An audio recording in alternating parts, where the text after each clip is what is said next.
চট্টগ্রামের সাবেক এমপি আবু রেজা মোহাম্মদ নিজামুদ্দিন নদভীকে চান্দগাঁও থানার আলাদা দুটি হত্যা মামলায় 5 দিনের রিমান্ড মঞ্জুর করেছে আদালত। চট্টগ্রাম মেট্রোপলিটন ম্যাজিস্ট্রেট ষষ্ঠ আদালতের বিচারক কাজী শরীফুল ইসলামের আদালত এই আদেশ দেন। এর আগে সকালে কড়া পুলিশি পাহারায় তাকে আদালতে আনা হয়।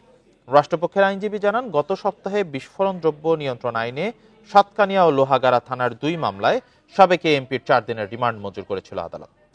আজ তাকে আবার আদালতে উপস্থাপন করা হলে চান্দগাঁও থানার 2টি মামলায় 3 ও 2 দিনের রিমান্ড মঞ্জুর করা হয়।